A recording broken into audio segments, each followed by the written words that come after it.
సిద్ధం అనే పేరుతో ఆ బహిరంగ సభ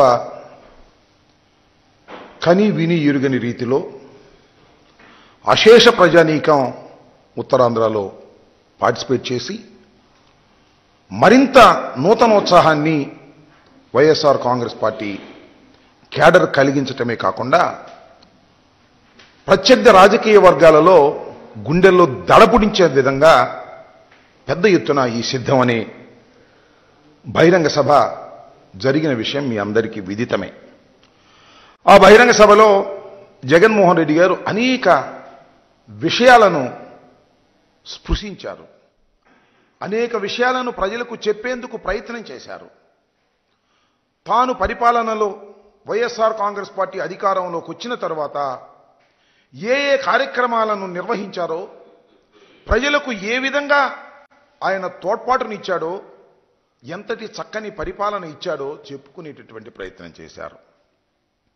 దానితో పాటు ప్రధానంగా ప్రత్యర్థ రాజకీయ పార్టీ అయినటువంటి తెలుగుదేశం పార్టీ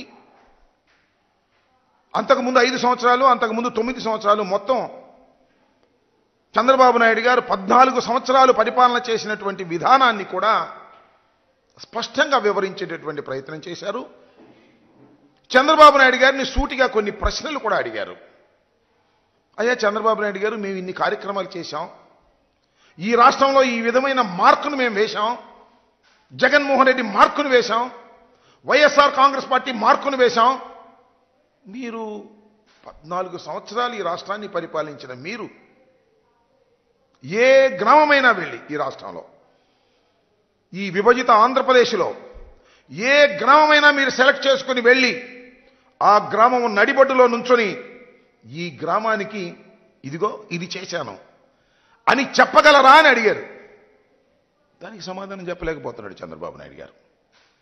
ఆయన కూడా కొన్ని బహిరంగ సభలు నిర్వహించేటటువంటి ప్రయత్నం చేస్తున్నారు. కానీ జగన్మోహన్ రెడ్డి గారు సూటిగా అడిగినటువంటి ప్రశ్నలకు మాత్రం దేనికి సమాధానం చెప్పుకోకుండా తప్పుకుపోయేటటువంటి ప్రయత్నం చేస్తున్నారు. చంద్రబాబు నాయుడు గారు 14 సంవత్సరాలు ఈ రాష్ట్రానికి ముఖ్యమంత్రిగా ఉన్నాడు. 1995లో రాష్ట్ర ముఖ్యమంత్రి పీఠాన్ని అధిరోహించాడు. సుదీర్ఘకాలం ముఖ్యమంత్రిగా పనిచేసాడు ఈ రాష్ట్రంలో. నిజంగా అంత సుదీర్ఘకాలం పనిచేసినటువంటి వ్యక్తి లేరు. అంత సుదీర్ఘకాలం పనిచేసినటువంటి వ్యక్తి కూడా నేను ఇది చేశాను అని చెప్పుకునేటటువంటి స్థితిలో చంద్రబాబు నాయుడు గారు లేరు అంటే చంద్రబాబు నాయుడు గారి పరిపాలన అంతా కూడా ప్రజా సంక్షేమం కోసం, అభివృద్ధి కోసం జరిగినటువంటి పరిపాలన కాదని, కేవలం తన వర్గాన్ని, తన తాబేదారులను, పెత్తందారులను చేసుకోవడానికి మాత్రమే ఆయన పరిపాలన చేశాడనేది చాలా స్పష్టంగా అర్థమవుతున్నటువంటి అంశమని మనం చేస్తున్నాం.